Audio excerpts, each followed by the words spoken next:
जय हिंद दोस्तों। मैं हूं मुक्तक Singh Rathore.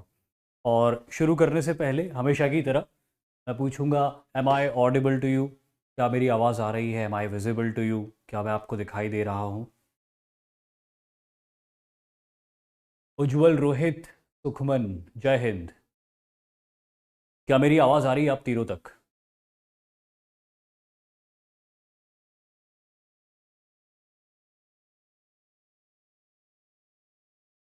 Hello. Vikrant, Jai Hind. Am I audible to all four of you? Jai Hind Nivedita.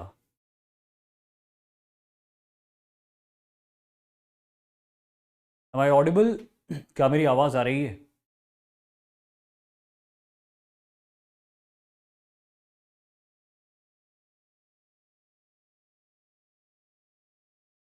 Please answer me, am I audible?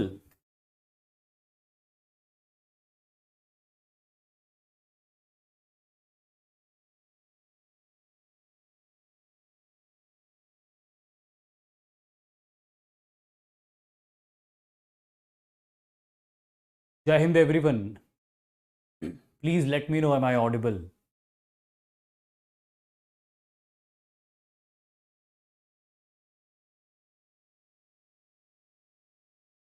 Okay, I think I am audible to everyone, visible to everyone. So आज हम पिछले chapter से आगे बढ़ेंगे। पिछले चैप्टर में हमने वैदिक सिविलाइजेशन के बारे में बात करी थी। वैदिक सिविलाइजेशन क्या होती है, वैदिक सिविलाइजेशन कैसे डेवलप हुई, वैदिक सिविलाइजेशन का नॉलेज जिन लिटरेचर्स के अंदर दिया हुआ है वो कौन कौन से लिटरेचर्स थे। और साथ ही साथ हमने बात करी थी अर्ली वैदिक पीरियड और लेटर वैदिक पीरियड के बीच में डिफरेंसेस क्या होते हैं। अलग अलग एस्पेक्ट्स में हमने देखा था अर्ली वैदिक पीरियड और लेटर वैदिक पीरियड के बीच में डिफरेंसेस क्या होते हैं। In short, early Vedic period और लेटर वैदिक पीरियड के बीच में डिफरेंसेस जो होते हैं वो टाइमलाइन के बेसिस पे बने हुए। और क्योंकि बहुत लंबा टाइमलाइन रहा था इसलिए अर्ली वैदिक पीरियड और लेटर वैदिक पीरियड की geographical condition, social conditions, political conditions, economic conditions और रिलीजियस बिलीफ्स ये सारी बहुत अलग थी। अब हम आगे इस डिवाइड करके इसको पढ़ेंगे कि अर्ली वैदिक पीरियड के अंदर इन सारे एस्पेक्ट्स में चीजें कैसी थी और लेटर वैदिक पीरियड में इन सारे एस्पेक्ट्स में चीजें चीजें उनके कंपैरिजन में कैसी थी। ठीक है, अब शुरू करते हैं हम अर्ली वैदिक पीरियड का, वहां से पढ़ना जहां हमने लास्ट टाइम छोड़ा था। तो लास्ट टाइम जो हमने स्टडी किया था वो स्टडी किया था कि अर्ली वैदिक पीरियड की जियोग्राफिकल कंडीशन कैसी थी। तो अर्ली वैदिक पीरियड की जियोग्राफिकल कंडीशन में हमने देखा था कि the Aryans lived in the land of seven reverse. सात नदियों के इलाके में ये वैदिक सिविलाइजेशन फ्लरिश करती थी। और ये सात नदियों का जो इलाका था, ये सात नदियों का इलाका, कौन कौन सी सात नदियां थी उसके बारे में हम बात करेंगे। देखो, पहले डिस्कस तो हम कर चुके कि कौन कौन सी सात नदियां थी, लेकिन ये सातों नदियों के एंशियंट नेम्स हमको याद होने चाहिए जो लास्ट टाइम हमने डिस्कस नहीं किए थे। तो अभी मैं आपको बताता हूं ये सातों नदियां कौन कौन सी हैं और इनके एंशियंट नेम्स क्या क्या थे। तो हम शुरू करेंगे, एंशियंट नेम्स थे, बहुत अच्छे से याद कर लो, इससे रिलेटेड क्वेश्चंस पूछे जा सकते हैं। एक एक करके देखते कौन कौन सी वो सात नदियां थी जिसके आसपास अर्ली वैदिक सिविलाइजेशन या ऋग वैदिक सिविलाइजेशन बेस्ड थी। ठीक है, सबसे पहली जो नदी थी वो थी सिंधु नदी, जिसको एंशियंट टाइम्स में सिंधु कहा जाता था। मॉडर्न टाइम्स में इसका नाम क्या है, आजकल इसको किस नाम से बुलाते हैं? सिंध नदी भी बोलते, प्रेजेंट डे पाकिस्तान के अंदर बहती है। और इंग्लिश में इसे इंडस कहा जाता है। ये तो हो गई एक नदी। दूसरी नदी जो हम बात करते हैं वो है वितस्ता, जिसे मॉडर्न टाइम्स में झेलम रिवर कहा जाता है, जो कि प्रेजेंट डे हिमाचल प्रदेश कश्मीर से होते हुए बहती है पंजाब की तरफ। Next river Parushni, that is Ravi. Modern day Ravi river के नाम से जानी जाती है ये।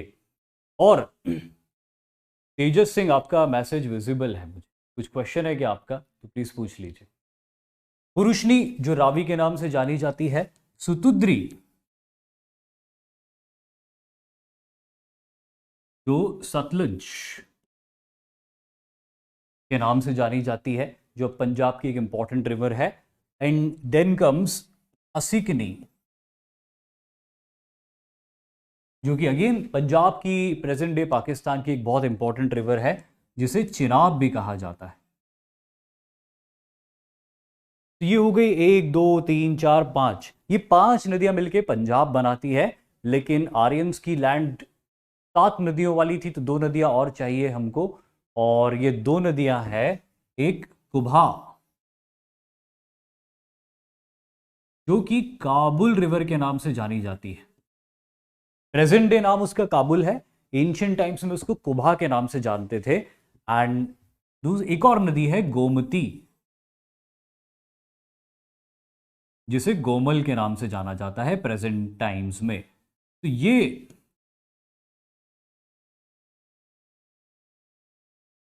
ये वो 7 रिवर्स है जो कि बहा करती थी। इन्हीं 7 रिवर्स के आसपास अर्ली वैदिक सिविलाइजेशन बेस्ड थी। तो ये 7 नदियां मैंने लिखी है, आप इमीडिएटली इसको लिख लो, सबसे पहली चीज ये। और इन नदियों को लिखने के बाद फिर हम आगे बढ़ेंगे। मैं आपको 2 मिनट का वक्त देता हूं, कोई बहुत ज्यादा चीज नहीं है लिखने की, पर आप इसको लिख लो। ये 7 नदियां जिसके आसपास आर्यों का ओरिजिनल होम बेस्ड था, लैंड ऑफ 7 रिवर, सप्त सिंधु प्रदेश। और ये ज्यादातर इलाका अब कहां पर है? थोड़ा सा इलाका northern India, north western India में है। बाकी मैक्सिमम इलाका ये अब नॉर्थ पाकिस्तान और present day Punjab province of Pakistan के अंदर सिचुएटेड है। यही वो जगह थी जो ओरिजिनल होमलैंड था आर्यंस का, और यही वो जगह है जहां पर ये 7 नदियां बहा करती थी।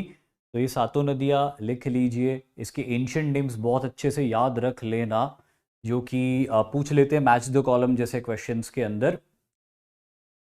बहुत सारे स्टूडेंट्स ये क्वेश्चंस करते हैं कि मॉडर्न हिस्ट्री से ज़्यादा क्वेश्चंस आते हैं तो हम मॉडर्न को ही पढ़ लें, एंशियंट स्किप कर दें। तो ऐसा कभी भी मत करना।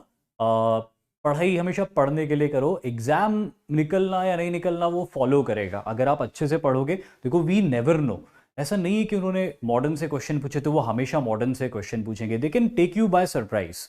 इसीलिए हमको एंशियंट हिस्ट्री को भी छोड़ना नहीं है, और उसकी भी जो इंपॉर्टेंट टॉपिक्स हैं, डेफिनेटली हम बहुत डिटेल में नहीं जाएंगे एंशियंट हिस्ट्री के अंदर, लेकिन कुछ टॉपिक्स ऐसे हैं जो कि हमको पढ़ने होंगे, जहां से क्वेश्चंस बनने की प्रोबेबिलिटी होती है। कि इंडस वैली सिविलाइजेशन को हमने पढ़ा, और उसी तरह से वैदिक सिविलाइजेशन को भी हम पढ़ेंगे, तो हम स्किप नहीं करेंगे किसी भी टॉपिक को।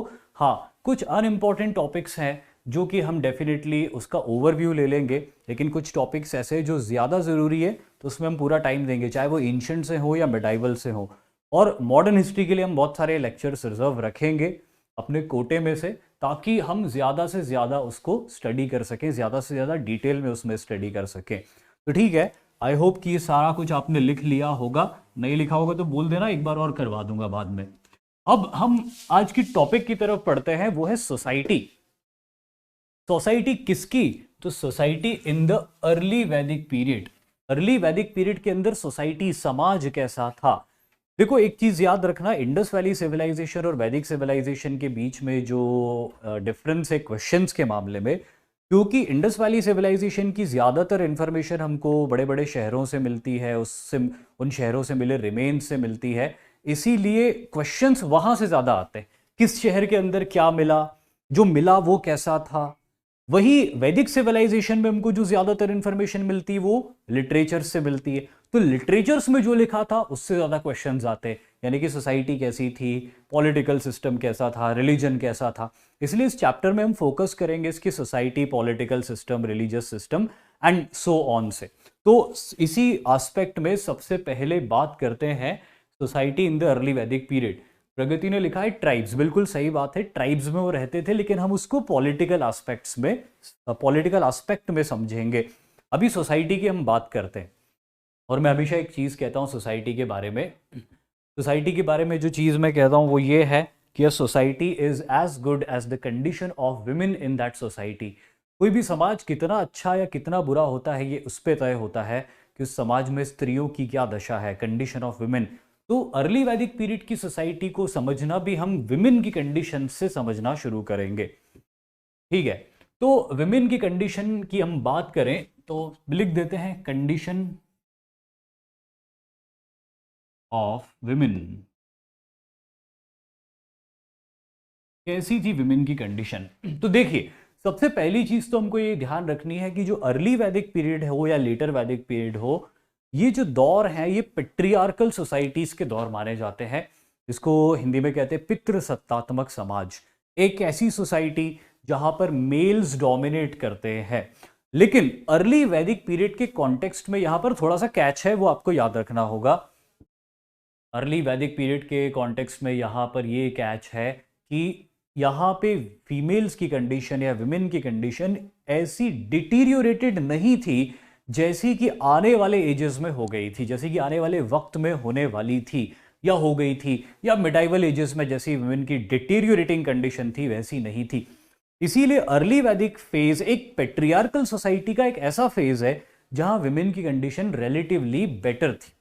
अब ये जो बात हमने कही कि विमेन की कंडीशन कैसी थी, बेटर थी, तो ये हमने कैसे कहा, हमने किस बेसिस पे ये कहा कि विमेन की कंडीशन यहां पे अच्छी थी in spite of it being a patriarchal society? तो बहुत सारे यहां पे एस्पेक्ट्स है, और उनमें सबसे पहला एस्पेक्ट जो मैं आपको बताऊंगा वो एस्पेक्ट है नियोग सिस्टम।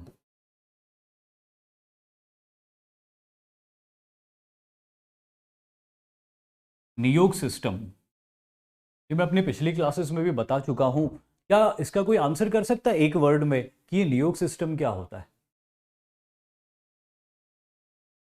व्हाट इज नियोग सिस्टम? व्हाट इज नियोग सिस्टम? एनीवन?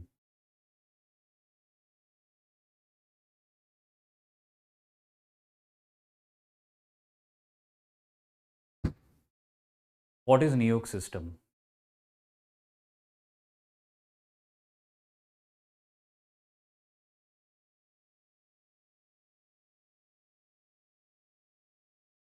एनीवन?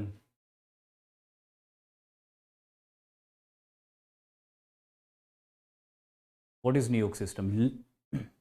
लक्ष्य पांचाल कुमारी, बिल्कुल सही कहा आपने। री मैरिज, इट वॉज नियोग system was a kind of window री मैरिज। यस, बहुत सारे लोगों ने सही आंसर दिया है। सलील चौधरी, शायद यही नाम सही पढ़ा मैंने। तो बिल्कुल सही है, काइंड ऑफ विडो री मैरिज सिस्टम होता था जहाँ पे अगर किसी लेडी के हस्बैंड की डेथ हो जाती थी तो उसके डिसीज्ड हस्बैंड के किसी नियर रिलेटिव या भाई या कजिन से या रियल ब्रदर से उस लेडी की मैरिज कर दी जाती थी, क्योंकि हम मिडाइवल टाइम्स में ये देखते हैं या लेटर एंशियंट टाइम्स में हम ये देखते हैं कि ये जो सिस्टम होता है ये खत्म हो जाता है और विडो री मैरिजेस बंद हो जाते हैं भारत के अंदर। विडो एक बार कोई हो जाती थी तो वो लाइफ लॉन्ग विडो की तरह ही रहती थी। तो वो जो सिस्टम था वहां पे विडो रीमैरिज का कोई स्कोप नहीं था। लेकिन ऋग वैदिक पीरियड में हमको ऐसे कई एग्जाम्पल्स देखने को मिलेंगे जहां पर कि नियोग सिस्टम को फॉलो किया गया था, यानी कि किसी लेडी के हस्बैंड की डेथ के बाद उसकी शादी उसके उस डिसीज हस्बैंड के किसी भाई से कर दी जाती थी। तो ये बहुत अच्छे से समझ लेना नियोग सिस्टम क्या होता है। अब नियोग सिस्टम एक एग्जाम्पल है विमेन की कंडीशन बेटर होने का, कि she had a scope of remarriage. देखिए, नियोग सिस्टम परफेक्ट नहीं था, ये आज की तरह रीमैरिजेस नहीं होते थे इसके अंदर, लेकिन फिर भी ये there was a scope of remarriage for a lady once her husband had died. तो ये बात है। इवन मनुस्मृति जैसे लिटरेचर्स के अंदर ये लिखा हुआ है कि अगर किसी लेडी का हस्बैंड मिसिंग है, डेथ नहीं हुई है उसकी, अगर वो मिसिंग है और 2 साल तक उसकी कोई खबर नहीं होती, then that lady can get married. वो लेडी दोबारा शादी कर सकती है अगर उसके हस्बैंड 2 साल तक नहीं पता चलता कि कहाँ गए। तो 2 साल बाद she was free to get married. तो एंशियंट टाइम्स में या अर्ली वैदिक टाइम्स में री मैरिजेस का कॉन्सेप्ट था जो बाद के टाइम्स में बंद हो गया था। अब दूसरा इंपॉर्टेंट एस्पेक्ट हम विमेन की कंडीशन को समझने के लिए देखेंगे टाइप्स ऑफ मैरिजेस। तो देखें किस तरह के मैरिजेस होते थे।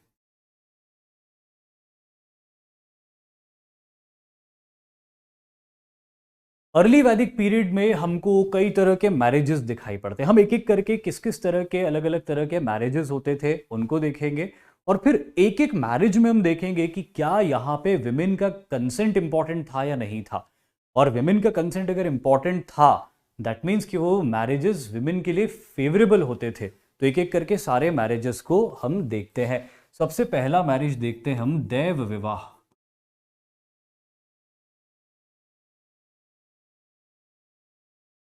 दैव विवाह ये किस टाइप का मैरिज होता था? दैव विवाह एक ऐसा मैरिज होता था। कीरत सिंह, हमें एक ऐसे पता चला कि उस समय नियोग सिस्टम प्रैक्टिस होता था। देखिए, हम जो भी वैदिक पीरियड के बारे में यहाँ पे पढ़ रहे हैं ना, जैसे कि मैंने कहा कि इसका सोर्स है लिटरेचर्स। तो लिटरेचर्स के अंदर जो चीज़ें बताई गई है, जो इंसिडेंसेस वहाँ पर दिए गए हैं, उन इंसिडेंसेस के बेसिस पे स्कॉलर्स ने, हिस्टोरियंस ने कंक्लूजन्स निकाले। और इन्हीं कंक्लूजन्स के बेसिस पे मैं आपको ये बता रहा हूँ कि नियोग सिस्टम होता था और नियोग सिस्टम में रीमैरिज होता था। तो यहाँ पे जो भी होता था हमको लिटरेचर से ही पता चला, हमारा पूरा सोर्स लिटरेचर से। जो देव विवाह होता था, ये विवाह एक ऐसा विवाह होता था where a girl was married in as a fees. A girl was married to a priest as a fees. कई बार क्या होता था कि यज्ञ करने के लिए बहुत बड़े बड़े ब्राह्मण्स आया करते थे, और यज्ञ के बाद उन्हें दक्षिणा देनी होती थी। तो कई पेरेंट्स ऐसा करते थे कि उस दक्षिणा में उस सेज से या फिर उस प्रीस्ट से अपनी लड़की की शादी करवा देते थे। वो दक्षिणा में अपनी लड़की का विवाह करवा देते थे उस प्रीस्ट से, जो उनके घर में यज्ञ करने के लिए आया होता था। वैसे दक्षिणा में जनरली कोई प्रीस्ट अगर यज्ञ करने आया होता था तो उसे गाय दान करते थे। गाय दान करने के बाद में उसको ज़मीन दे सकते थे, ज्वेलरी दे सकते थे। लेकिन कभी कभी ऐसा भी होता था कि showing the outmost honour towards that priest, अपनी बेटी की शादी उससे करवा देते थे। तो ये एक बड़ा अनयूजुअल तरह का मैरिज होता था, और इसे ही कहते थे दैव विवाह। तो दैव विवाह समझ गए आप क्या होता है? Marriage of a girl with a priest in return of a fees. In return of fees, एक फीस के तौर पे उसको दे देते थे शादी में। तो ये दैव विवाह होता था। देन वॉज ब्रह्म विवाह।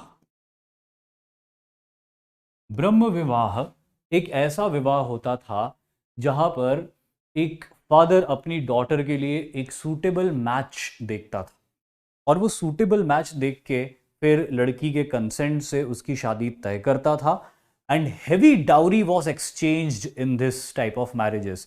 वो कहते हैं ना, हमारे यहाँ धूमधाम से शादी करेंगे, तो ये वही होता था ब्रह्म विवाह। यहाँ पे होती थी धूमधाम से शादी, और इस धूमधाम से शादी जो होती थी इसमें बहुत हैवी डाउरी दी जाती थी। यानी कि जो ब्राइड साइड होता था वो ग्रूम साइड को हैवी डाउरी देता था। तो ये जो मैरिज होता था इसे ब्रह्म विवाह कहते थे। But important, what is important here is that consent of girl was necessary. यहाँ पे फादर जब सूटेबल मैच देखता था अपनी डॉटर के लिए तो वो कंसेंट लेता था लड़की का। यहाँ पे कंसेंट देखा जा रहा है, यहाँ पे कंसेंट नहीं देखा जा रहा है। Now will come to another marriage, एक और मैरिज जिसको हम कहेंगे आर्ष विवाह।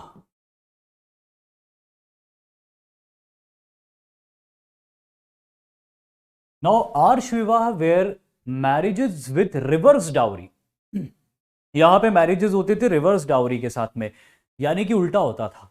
ग्रूम साइड डाउरी देता था ब्राइड साइड को। तो ये बिल्कुल रिवर्स डाउरी वाले मैरिजेस होते थे, but the consent of girl was important. ये मैरिजेस ऐसे मैरिजेस होते थे जहां लड़का लड़की एक दूसरे को पसंद करते थे। पसंद करने के बाद में तय होता था कि अब ये मैरिज होगी, and bride and groom side will give some marriage. Groom side will give some marriage, some dowry to the bride side. अब वो डाउरी सिंबॉलिक होती थी, है ना। यहाँ पे बिल्कुल भी हमको ये नहीं समझना है कि आर्ष विवाह में लड़की को बेच दिया जाता था कि कोई ग्रूम साइड है जो बहुत सारी डाउरी देने के लिए तैयार है तो उससे अपनी लड़की की शादी करेंगे, नहीं। यहाँ पे सबसे पहली कंडीशन थी लड़की का कंसेंट, और अगर लड़की कंसेंट करती थी तो फिर डाउरी कॉम्प्रोमाइज भी हो सकती थी। सपोज अगर कोई लड़का हो जो बहुत अच्छा लड़का हो, आप लोगों की तरह, आप लड़कों की तरह, लेकिन वो इकोनॉमिकली बहुत केपेबल नहीं हो, और लड़की जिद पे अड़ी हुई कि मैं तो इसी से शादी करूंगी, तो ऐसी कंडीशन में उस लड़की के पेरेंट्स डाउरी को कॉम्प्रोमाइज कर देते थे। आज भी इस तरह के ट्रेडिशंस भारत के अंदर बहुत सारी ट्राइबल सोसाइटीज के अंदर देखे जा सकते हैं। जो आदिवासी जनजातीय समाज होता है वहां पर इस तरह के ट्रेडिशंस देखे जाते हैं। कुछ ट्राइब्स तो ऐसी है सेंट्रल इंडिया में जो कि अभी भी एग्जैक्टली इसी को फॉलो करती है। और वहां पे ऐसा होता है कि कई बार लड़कों के पास पैसे नहीं होते, तो पर लड़की तैयार रहती कि मैं शादी इन्हीं से करूंगी। ऐसी कंडीशन में वो लड़का उस लड़की के घर पे आता है और उसके घर पे आके मजदूरी करता है। सपोज उसको मजदूरी में पर डे 300 रुपीज मिलते हैं और उसकी डाउरी फिक्स हुई थी 20,000 की, तो वो तब तक मजदूरी करेगा पर डे के हिसाब से जब तक वो 300 प्लस 300 प्लस 300 करके 20,000 नहीं हो जाते। जैसे ही वो 20,000 रुपीज की मजदूरी कर लेगा लड़की के यहाँ पे, तो फिर वो लड़की को अपने घर ले जा सकता है। तो ये जो इस टाइप के मैरिजेस होते हैं ये वैदिक पीरियड में, अर्ली वैदिक पीरियड में भी होते थे और इसी को आर्ष विवाह कहते हैं। तो ये एक और विवाह है जिसमें फीमेल का कंसेंट इंपॉर्टेंट है। फिर उसके बाद में एक और विवाह होता था जिसको कहते हैं प्रजापत्य।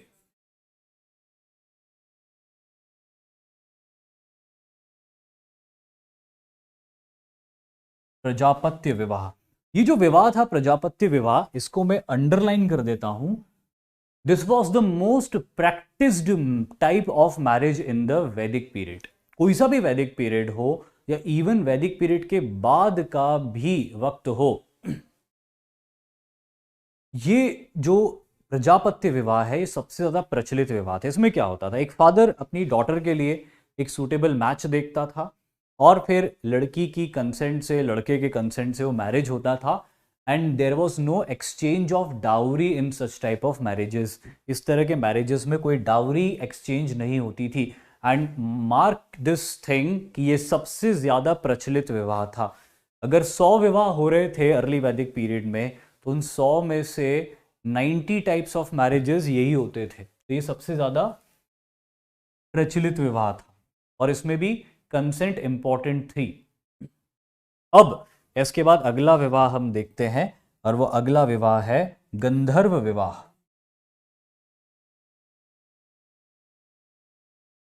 गंधर्व विवाह, और यहां पे भी मैं टिक लगा दूं पहले। व्हाट इज गंधर्व विवाह? आपने सुना होगा।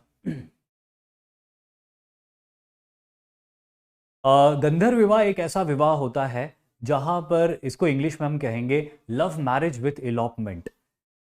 कोई दो लवर्स हैं, उन दोनों ने तय कर लिया कि वो they will get married to each other, चाहे उनके फैमिली सपोर्ट करे या ना करे, और अगर सपोर्ट ना करे तो वो भाग कर भी शादी कर लेते थे, इलॉपमेंट के द्वारा शादी कर लेते थे। इस तरह की जो विवाह होते थे उन्हें गंधर्व विवाह कहा जाता था। और इस तरह के विवाह बिना कंसेंट के तो हो ही नहीं सकते, तो यहाँ पे भी कंसेंट बहुत ज़्यादा इंपॉर्टेंट है। अब और दूसरे मैरिजेस की हम बात करें अगर, तो एक और विवाह होता था राक्षस विवाह।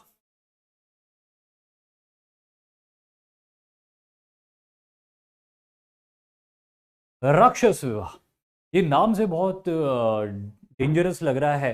किसी को पता है राक्षस विवाह क्या होता था? व्हाट वाज राक्षस विवाह?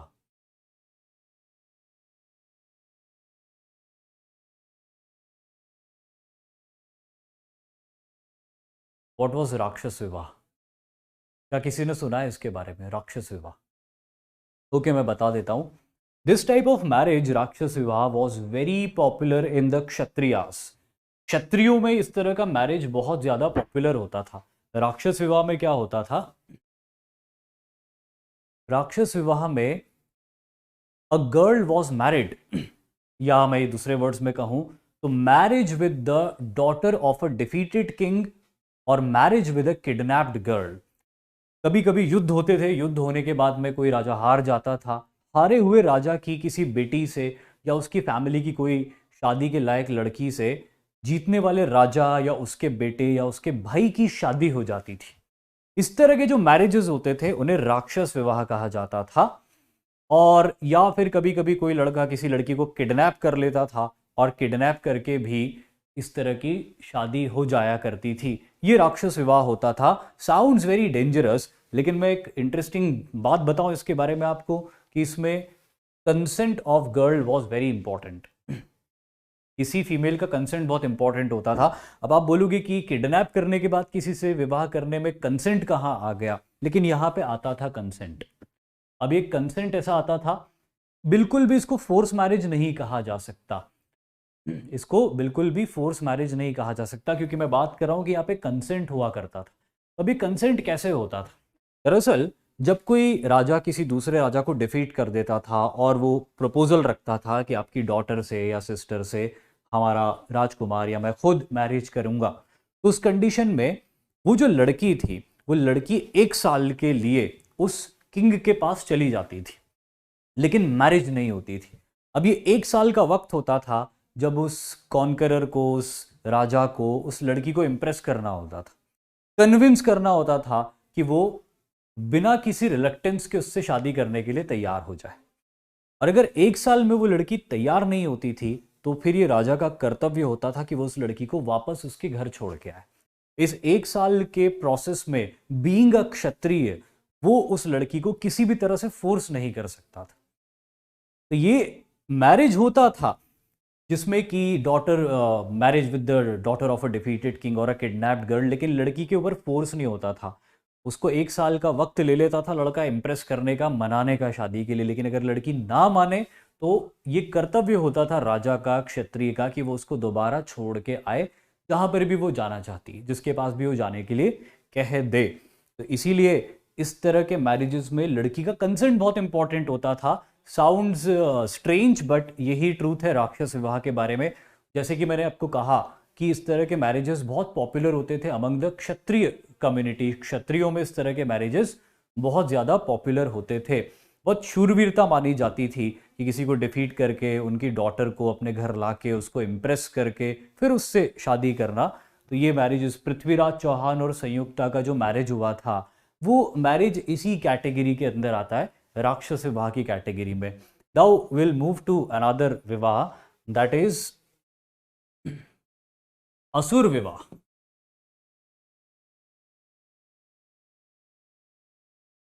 असुर, तो what is the difference between Asur and Rakshas? Rakshas और असुर के बीच में कोई फर्क होता है क्या, या ये एक ही है? कोई बता सकता है what is the difference between राक्षस एंड एन असुर? राक्षस और असुर के बीच में क्या फर्क होता है?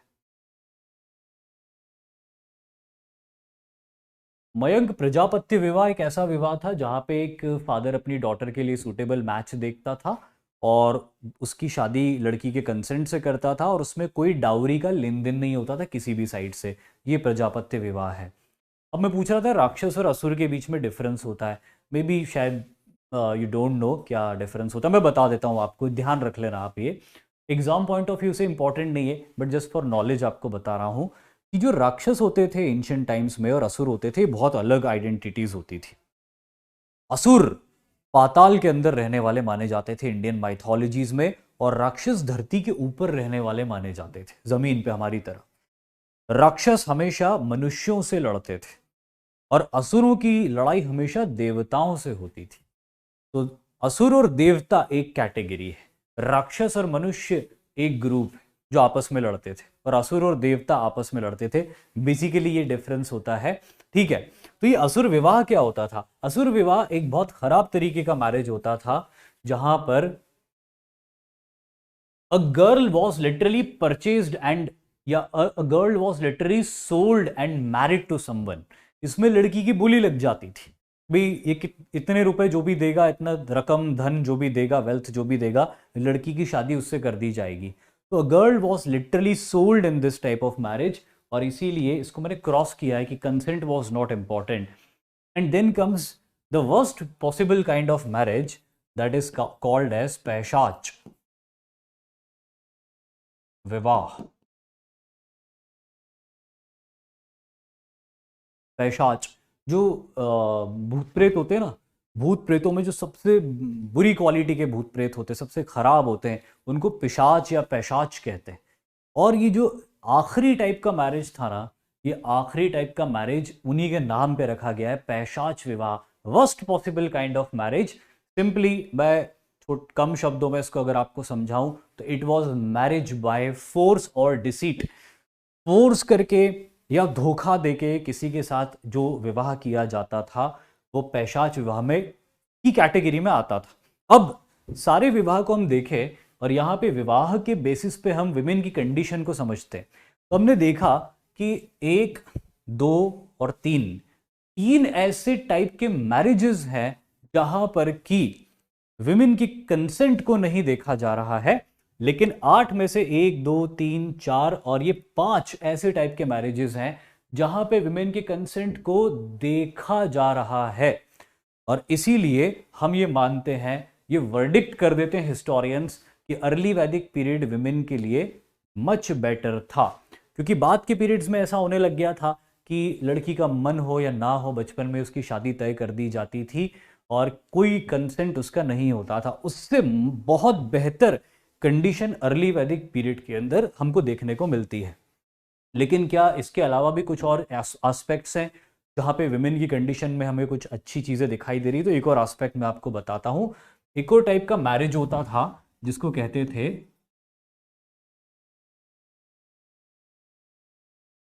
स्वयंवर। अगेन आपने इस तरह के मैरिजेस को बहुत सुना होगा फिल्मों में, टीवी सीरियल्स में, कहानियों में, जहाँ पर कि कोई लेडी के मैरिज के लिए बहुत सारे प्रिंस, वॉरियर्स इकट्ठे होते थे, कॉम्पीट करते थे और एंड में वो लड़की, वो प्रिंसेस चूज करती थी कि उसे कौन पसंद आया उन सब में से। इसमें यह नहीं होता था कि जो जीत गया लड़की उसकी हो गई, क्योंकि अगर ऐसा होता तो फिर तो लड़की ट्रॉफी हो गई, पर ऐसा नहीं था। एग्जैक्टली ऐसा था कि सब लोग अपना परफॉर्मेंस देते थे और फिर फाइनली ये लड़की के हाथ में होता था कि उसको एक परफॉर्मेंस देने वालों में से कौन सा ज़्यादा अच्छा लगा। हो सकता है कि कोई 3rd नंबर पे आया हो, 4th नंबर पे आया हो, जीता नहीं हो, अल्टीमेट विक्टर नहीं रहा हो, लेकिन लड़की को ज़्यादा अच्छा लग गया, तो वो अगर उसको चूज करेगी तो उसकी शादी फिर उसी से की जाएगी। इस तरह के मैरिजेस को स्वयंवर कहा जाता था। अगेन यहाँ पर हमको ये दिखाई दे रहा है कि विमेन के कंसेंट को सबसे ऊपर रखा जाता था।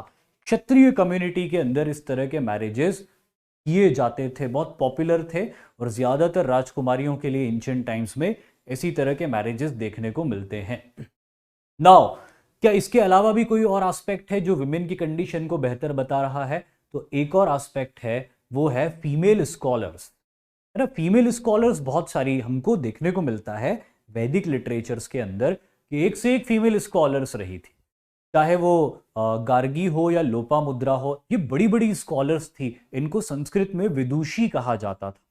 ये इंडिकेट करता है, ये फीमेल स्कॉलर्स के नाम इंडिकेट करते हैं इस बात को कि फीमेल्स को भी उसी तरह से वैदिक एजुकेशन दी जाती थी जिस तरह से वैदिक एजुकेशन मेल्स को दी जाती थी। तभी तो फीमेल स्कॉलर्स इतनी ऊंचाई पर पहुंची कि उनका नाम वैदिक लिटरेचर्स के अंदर आया। ना सिर्फ नाम वैदिक लिटरेचर्स के अंदर आया, बल्कि ये माना जाता है कि जो 2 नाम मैंने आपको बताए, गार्गी और लोपामुद्रा, इन्होंने बहुत सारे हाइम्स डिवोट किए हैं वैदिक लिटरेचर्स के अंदर, यानी कि वैदिक लिटरेचर्स के बहुत सारे हाइम्स इन फीमेल स्कॉलर्स ने बनाए हैं। इसमें गार्गी का नाम बहुत ऊपर है क्योंकि गार्गी बहुत ही नॉलेजेबल स्कॉलर थी। और पिछले लेक्चर में मैंने आपको एक स्कॉलर का जिक्र किया था, याज्ञवल्क्य। याज्ञवल्क्य जिनके पास बहुत नॉलेज था, और वो सब स्टोरी आपको याद आ गई होगी, वो समय से पहले नॉलेज गेन कर लेने की स्टोरी। अब आप खुद ही जानते हैं कि याज्ञवल्क्य कितने बड़े स्कॉलर थे, लेकिन गार्गी ने एक बार पब्लिक डिबेट में याज्ञवल्क्य को डिफीट कर दिया था।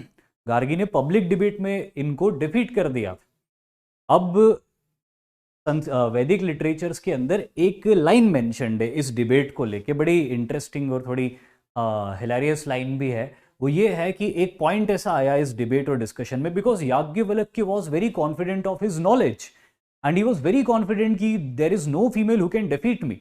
लेकिन जब गार्गी उनके ऊपर भारी पड़ने लग गई इस डिबेट के अंदर, तो याज्ञवल्क्य कहते हैं गार्गी को कि गार्गी चुप हो जाओ वरना सर फोड़ दूंगा। मतलब ये बात हंसी की है कि याज्ञवल्क्य एक ऐसी सिचुएशन में आ गए कि एक फीमेल स्कॉलर उनके ऊपर बहुत भारी पड़ गई और गुस्से में आके याज्ञवल्क्य ने कह दिया कि गार्गी चुप हो जाओ वरना सर फोड़ दूंगा, because she was almost about to defeat him. लेकिन ये छोटा सा जो एग्जाम्पल है ये बताता है हमको कि अर्ली वैदिक पीरियड के अंदर फीमेल स्कॉलर्स कितनी ज़्यादा स्ट्रॉन्ग थी, कितनी विद्वान थी कि वो बड़े बड़े स्कॉलर्स से डिबेट करके उनको डिफीट कर सकती थी। जहाँ तक गार्गी और याज्ञवल्क्य का सवाल है तो मैं बता दूं कि बाद में चीज़ें सॉर्ट आउट हो गई इन दोनों के बीच में, and later they also got married to each other, तो उनकी शादी हो गई। तो ठीक है, ये एक बात है गार्गी और याज्ञवल्क्य की। लेकिन ये सारी चीज़ें, नियोग सिस्टम हो या टाइप्स ऑफ मैरिजेस हो या स्वयंवर हो या फिर फीमेल स्कॉलर्स का नाम हो, ये सारी चीज़ें इंडिकेट कर रही कि विमेन का प्रेजेंस था वहाँ पे सोसाइटी के अंदर, बहुत स्ट्रॉन्ग प्रेजेंस था। पॉलिटिकल सिस्टम में भी हम इस पॉइंट को कॉम्प्लीमेंट करेंगे कि विमेन की कंडीशन अच्छी थी। लेकिन आगे बढ़ने से पहले हमने टाइप्स ऑफ मैरिजेस देखे, लेकिन अब हम दो नेचर ऑफ मैरिजेस देखेंगे। तो ये आ गए nature of marriages, nature of marriages. अब टाइप्स ऑफ मैरिजेस और नेचर ऑफ मैरिजेस में क्या अंतर होता है? टाइप्स ऑफ मैरिजेस और नेचर ऑफ मैरिजेस में क्या अंतर होता है? तो पहले नेचर ऑफ मैरिजेस क्या होते थे वो मैं आपको बता देता हूं। एक नेचर ऑफ मैरिज होता था जिसको कहते थे अनुलोम विवाह, और दूसरा नेचर ऑफ मैरिज होता था जिसको कहते थे प्रतिलोम विवाह। अनुलोम विवाह और प्रतिलोम विवाह क्या होता था, ये भी इंपॉर्टेंट कॉन्सेप्ट है, आप समझ लो इसको। देखो, ये अनुलोम और प्रतिलोम है ना, दोनों ही वर्ड्स दो वर्ड्स से मिलके बने हैं। एक वर्ड इसमें अनु है और एक लोम है। अभी जो ओरिजिनल वर्ड्स हैं, तो अनु बना है अनुकूल से और लोम बना है विलोम से। यहां पे प्रति बना है प्रतिकूल से और लोम बना है विलोम से। विलोम का मतलब होता है उल्टा, विलोम का मतलब होता है उल्टा, है ना, ऑपोजिट। और प्रतिकूल का मतलब होता है अनफेवरेबल, अनुकूल का मतलब होता है फेवरेबल। तो ऐसे मैरिजेस जो उल्टे हैं लेकिन अनुकूल है, फेवरेबल है, उन्हें अनुलोम मैरिजेस कहा गया। ऐसे मैरिजेस जो उल्टे हैं लेकिन साथ ही साथ प्रतिकूल भी हैं, अनफेवरेबल हैं, उन्हें कहा गया है प्रतिलोम मैरिजेस। तो पहले देखिए कि अनुलोम मैरिजेस किस तरह के मैरिजेस होते थे, किस तरह के मैरिजेस उल्टे थे लेकिन फेवरेबल माने जाते थे। तो अनुलोम मैरिज में ऐसे मैरिज होते थे जहां पे लड़का ऊंचे वर्ण का होता था। The male belonged to higher varna and the girl belonged to lower varna as compare to the boy. The male, अगर लड़का उच्च वर्ण का है, लड़की उससे निम्न वर्ण की है, तो क्योंकि सेम वर्ण में शादी प्रेफरेबल थी। लेकिन अगर सेम वर्ण में शादी नहीं हो रही है तो फिर क्या देखा जाता था कि भाई लड़के का वर्ण क्या है। अगर लड़के का वर्ण ज्यादा ऊंचा है तो ठीक है, ऑपोजिट है लेकिन अनुकूल है, फेवरेबल है, तो वो हो गए अनुलोम टाइप ऑफ मैरिजेस, जहां पर लड़का ऊंचे वर्ण का है, लड़की नीचे वर्ण की है। लेकिन ऐसे मैरिजेस जहां पर लड़की ऊंचे वर्ण की होती थी या लड़का नीचे वर्ण का होता था उससे, ऐसे टाइप के मैरिजेस उल्टे होने के साथ साथ वैदिक सिविलाइजेशन में अनफेवरेबल भी माने जाते थे, इसीलिए उनको प्रतिलोम मैरिजेस कहा जाता था। तो आप समझ गए होंगे इसमें अनुलोम, अनुकूल और विलोम। विलोम मतलब उल्टे हैं पर अनुकूल है, क्यों? क्योंकि लड़का ऊंचे वर्ण का है, लड़की उससे छोटे वर्ण की है।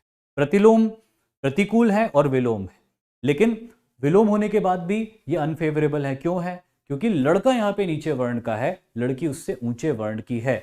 वैदिक सिविलाइजेशन में माना जाता है कि जो वर्ण होता था उस वर्ण भी वॉज बेसिकली ऑक्यूपेशन, किस तरह का ऑक्यूपेशन आप कर रहे हो, तो इसीलिए प्रेफरेबल माना जाता था कि जो भी ऑक्यूपेशन आप कर रहे हो प्रेफरेबली किसी ऐसी लड़की से शादी करो जो उसी बैकग्राउंड की हो, उसी ऑक्यूपेशन के बैकग्राउंड की हो, तो वो ज्यादा जैसे अडॉप्ट कर पाएगी आपकी लाइफ में और आपको सपोर्ट कर पाएगी।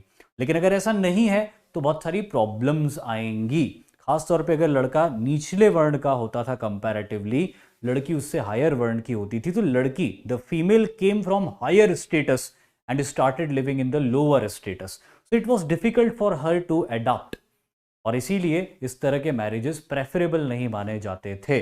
इस तरह के मैरिजेस प्रेफरेबल माने जाते थे। बहुत से स्कॉलर्स ये बोलते हैं कि जो आर्य थे वो आर्य चाहते थे कि उनकी ब्लड की जो प्योरिटी है वो बनी रहे, और इसीलिए वो सेम वर्ण में विवाह करना प्रेफर करते थे कि आर्य के विवाह आर्य से ही होने चाहिए ताकि आर्य रक्त की शुद्धता बनी रहे। निचले वर्ण जो कि मिक्स्ड होते थे या नॉन आर्यंस माने जाते थे, उनके साथ मैरिज करने से रक्त की शुद्धता कम होती थी।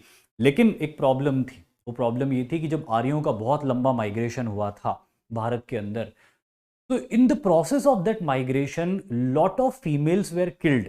अलग अलग वजहों से बहुत सारी फीमेल्स किल हो गई, मारी गई थी, जिसकी वजह से जब आर्य भारत में सेटल हुए थे, तो भारत में सेटल होने के समय उनके पास जो लड़कों का नंबर्स था और उसके कंपैरिजन में लड़कियों का नंबर था, वो रेशो थोड़ा इनबैलेंस्ड था।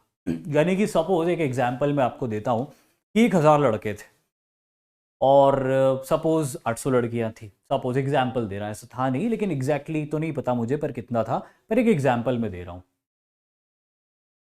अब ऐसा था कि उस समय पॉलीगैमी भी प्रैक्टिस होती थी, यानी कि एक पुरुष एक से ज्यादा महिलाओं से भी विवाह कर लेता था। तो अब आप समझिए कि 800 पुरुषों ने मिलके 800 महिलाओं के साथ विवाह कर लिया, या पॉलीगैमी हो रही है तो समझ लेते हम 700 मेन मैरिड 800 विमेन, उनमें से कुछ ने मल्टीपल मैरिजेस किए, तो 700 पुरुषों ने मिलकर 800 महिलाओं के साथ विवाह कर लिया।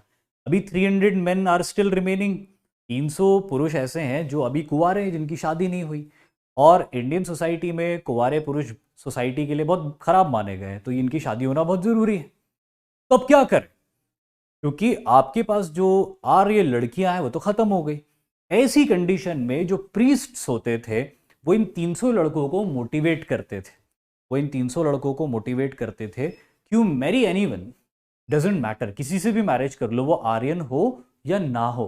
क्योंकि वो कहते थे बिकॉज यू आर आर्यन, आप आर्य हो, तो आपसे पैदा होने वाला बच्चा भी आर्य ही होगा, उसकी मिलावट नहीं होगी।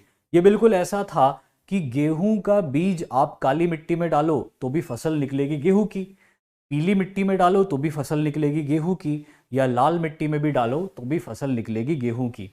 तो यहां पर अर्ली वैदिक पीरियड में लड़की को मिट्टी की तरह माना गया था और लड़के को बीज की तरह माना गया था, कि बीज जो भी है फसल वैसी ही निकलेगी। इसलिए मैटर नहीं करता कौन से वर्ण की या कौन से रेस की लड़की है, अगर आर्य उससे विवाह करेगा तो आने वाली संतान आर्य ही होगी। इसीलिए अनुलोम मैरिजेस को एनकरेज किया जाता था, ताकि जो लड़के अनमैरिड रह गए हैं लड़कियों के कम होने के कारण सोसाइटी में, वो अनमैरिड ना रहें, वो किसी से भी मैरिज कर ले, डजेंट मैटर, आने वाली जनरेशन आर्य ही कहलाएगी, पिता के नाम से ही जानी जाएगी। तो ये अनुलोम और प्रतिलोम मैरिज को मैंने दो एस्पेक्ट से आपको समझाया है। एक तो सोशल एडाप्टेबिलिटी, वो भी फेवरेबल होती थी अनुलोम में, और दूसरा एक रेशियल कॉन्सेप्ट जो बहुत सारे स्कॉलर्स का दिया हुआ है। तो इन दोनों ही कॉन्सेप्ट से अनुलोम और प्रतिलोम मैरिजेस को हमने समझा। तो ये सारी चीजें हमको बता रही है कि women was very much valued in the early Vedic period, उनकी बहुत सारी वैल्यू होती थी, उनका बहुत पार्टिसिपेशन था सोसाइटी के अंदर, उनको उनके राइट्स पूरी तरह से दिए जाते थे। तो ये तो एक एस्पेक्ट हो गया सोसाइटी का। अब इसके अलावा सोसाइटी का दूसरा एस्पेक्ट क्या होता था, तो सोसाइटी का दूसरा एस्पेक्ट होता था आश्रम सिस्टम। आश्रम सिस्टम, आश्रम व्यवस्था। आश्रम व्यवस्था क्या होती है? आश्रम का नाम आपने सुना होगा। आश्रम का मतलब होता है कि एक ऐसी जगह जहां पर आप श्रम करते हो। आश्रम वो जगह होती है जहां आप श्रम करते हो। वैदिक स्कॉलर्स ने इस बात को माना, the entire life is a श्रम। जो हमारा पूरा जीवन होता है ये श्रम ही होता है। By the time you are born you start doing something. जैसे ही किसी का जन्म होता है बच्चे का, तब से लेके मरने तक वो सिर्फ और सिर्फ श्रम कर रहा होता है। एक न्यू बॉर्न बेबी भी कुछ श्रम कर रहा होता है, वो रो रहा होता है और वो रो कर अपनी बात एक्सप्रेस करता है, अपनी डिजायर एक्सप्रेस करता है, तो श्रम उसका वहीं से शुरू हो जाता है। श्रम उसका वहीं से शुरू हो जाता है। तो आपकी पूरी लाइफ श्रम में जाती है। एक बूढ़ा आदमी अपनी जिंदगी को एक दिन और बढ़ाने के लिए श्रम कर रहा होता है, तो श्रम कभी खत्म ही नहीं होता लाइफ के अंदर। लेकिन यहां पर इंपॉर्टेंट ये है कि कौन सा श्रम कब करना है, और ये कौन सा श्रम कब करना है, यही आश्रम सिस्टम है, जो कि वैदिक पीरियड के अंदर डिफाइन कर दिया गया था। और सही मायनों में आज भी वो बहुत रेलेवेंट है। हम देखते क्या था आश्रम सिस्टम, आश्रम सिस्टम के अलग अलग स्टेजेस क्या थे। तो सबसे पहला स्टेज आश्रम सिस्टम का था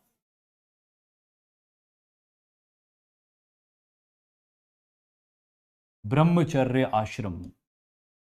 दूसरा स्टेज आश्रम सिस्टम का था गृहस्थ आश्रम।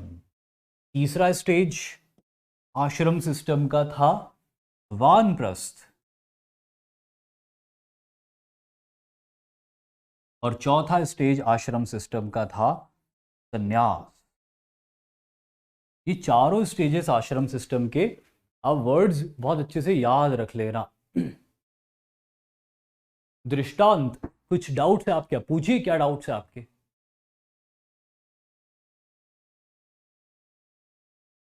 उदास मत होइए, दृष्टांत पूछिए, मैं देखता हूं आपका जो भी डाउट होगा एड्रेस करता हूं। पहले मैं ये बात करता हूं, ब्रह्मचर्य। ब्रह्मचर्य का मतलब क्या होता है? ब्रह्मचर्य का मतलब होता है ब्रह्मा की तरह आचरण करना। और ब्रह्मा की तरह आचरण कैसे होता है? ब्रह्मा की तरह आचरण होता है संयम के साथ, एक ऐसा आचरण where you live a disciplined life.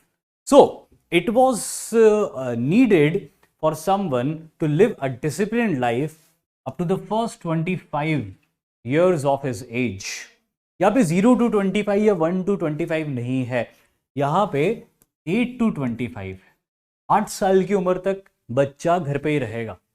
8 साल की उम्र तक वो बच्चा अपने पेरेंट्स के पास रहेगा और पेरेंट्स के पास रहकर उसका अपब्रिंगिंग होगा।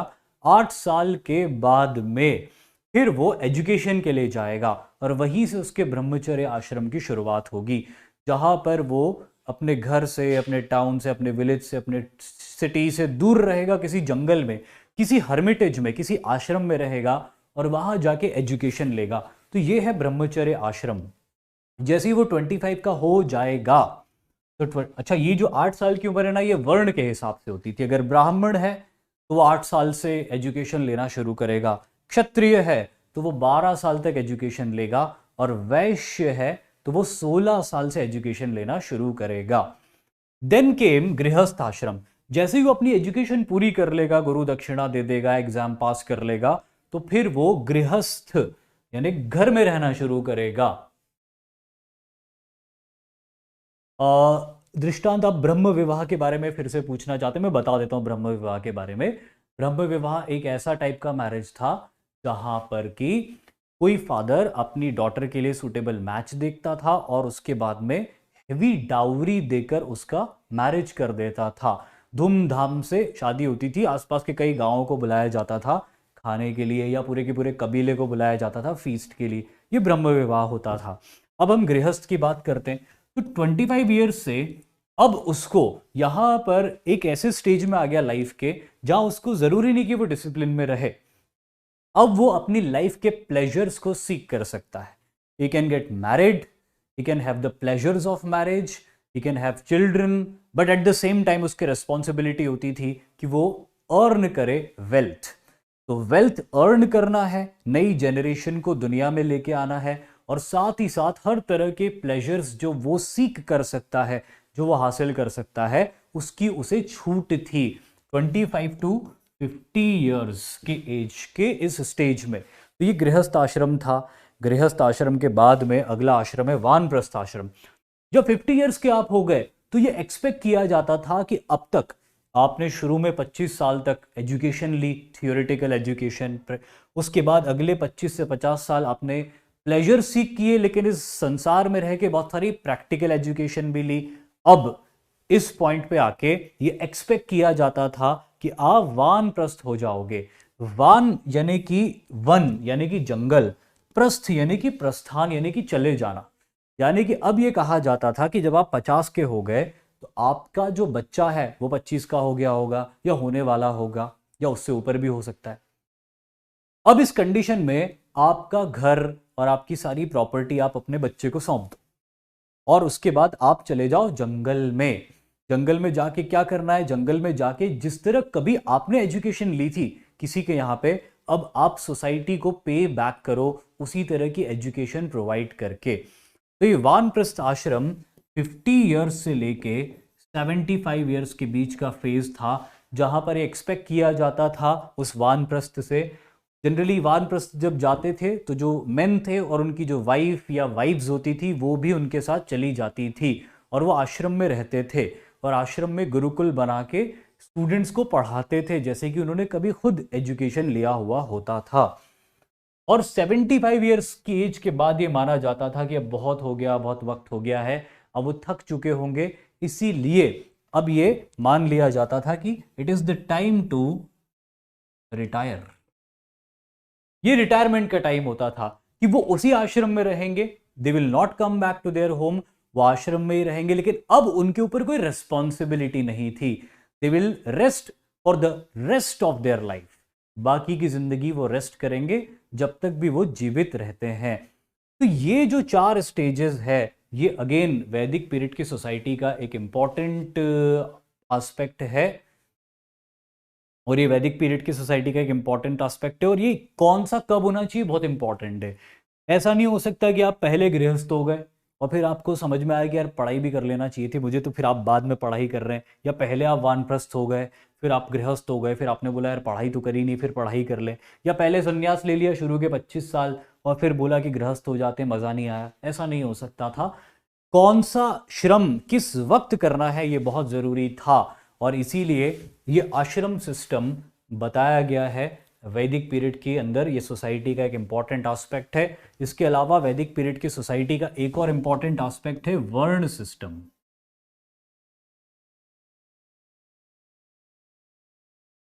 वर्ण सिस्टम के बारे में पहले भी हम बात कर चुके जब हम ऋग्वेद के बारे में बात कर रहे थे। एक बार फिर से मैं बता देता हूं आपको। वो बात यह है कि वर्ण सिस्टम में 4 वर्ण होंगे, ब्राह्मण होगा, क्षत्रिय होगा, वैश्य होगा और शूद्र होगा। ये कंप्लीटली बर्थ बेस्ड नहीं थे, ये कंप्लीटली बेस्ड ऑन ऑक्यूपेशन हुआ करते थे, ऑक्यूपेशन पे बेस्ड होते थे। हालांकि ऐसा होता था डेफिनेटली कि जो ब्राह्मण्स होते थे, वो ब्राह्मण्स के जो बच्चे होते थे उनके लिए उसी ऑक्यूपेशन को परस्यू करना आसान होता था, क्योंकि वो देख रहे होते थे अपने पेरेंट्स को वो करते हुए, तो वो जल्दी ढल जाते थे। इसलिए प्रेफरेबली ब्राह्मण्स के बच्चे ब्राह्मण का ही वर्ण अडॉप्ट कर लेते थे या वही ऑक्यूपेशन अडॉप्ट कर लेते थे। सेम वेंट फॉर क्षत्रियास, कि वो भी अपने पेरेंट्स को एडमिनिस्ट्रेशन वॉरफेयर करते हुए देखते थे, तो वो भी उस चीज़ में ढल जाते थे, जल्दी सीख जाते थे उन चीज़ों को, उनको ट्रेनिंग मिल जाती थी बचपन से ही, तो वो भी फेवरेबली उस ऑक्यूपेशन को कर लेते थे। वैश्य में भी ऐसा ही होता था, क्योंकि उनके पेरेंट्स के बड़े बड़े बिजनेस होते थे, तो उस बिजनेस को इजीली इनहेरिट कर लेते थे, क्योंकि बचपन से जो आपने देखा होता है आपके पेरेंट्स को करते हुए, आपको ऑलरेडी बहुत समझ होती है उस चीज़ की, तो आप उसकी तरफ अट्रैक्ट भी होते हो और आप उसमें ढल भी बेहतर जाते हो। तो ये एस्पेक्ट होता था। अदरवाइज वर्ण सिस्टम बर्थ बेस्ड नहीं थे, कोई भी किसी प्रोफेशन को कर सकता था। जैसे हम महाभारत में देखते हैं कि द्रोणाचार्य जो बाय बर्थ तो ब्राह्मण थे, लेकिन कर्म क्या था उनका, पूरा क्षत्रियों वाला कर्म था, पूरा युद्ध वो लड़े, उनके बेटे लड़े। तो ये बात दिखाती है, इंडिकेट करती है। मैंने महर्षि वाल्मीकि का एग्जाम्पल दिया था, he was not born in a Brahmin family, but उनके नॉलेज की वजह से वो ब्राह्मण महर्षि कहलाए। एंड वेदव्यास की जो मदर, वेदव्यास के फादर तो एक सेज थे, ऋषि पाराशर, लेकिन वेदव्यास की जो मदर थी वो कौन थी? वेदव्यास की मदर एक नाविक थी। शी वॉज मतलब वो बोट में चलती थी, वो बोट में पार कराती, एक छोटे से ट्राइब को बिलोंग करती थी, और उन्हीं के पास में अपब्रिंगिंग हुई थी, क्योंकि उनके फादर तो चले गए थे, उनके फादर तो एक बड़े सेज थे, वो एक जगह रुकते भी नहीं थे। उनके फादर तो चले गए थे जब उनकी मदर प्रेग्नेंट हुई थी, तो उन्होंने अपब्रिंगिंग किया था इनका पूरा, वेदव्यास का। बाद में वेदव्यास को एजुकेशन मिली आश्रम में और वो एक महर्षि बन के सामने आते। तो ऐसे बहुत से एग्जाम्पल्स हैं, अगर हम इस पॉइंट को प्रूव करने जाएं कि वर्ण सिस्टम ऑक्यूपेशनल होता था, बर्थ बेस्ड नहीं होता था। जो बर्थ बेस्ड हुआ ना, वो हम लेटर वैदिक पीरियड में समझेंगे कि क्यों हुआ।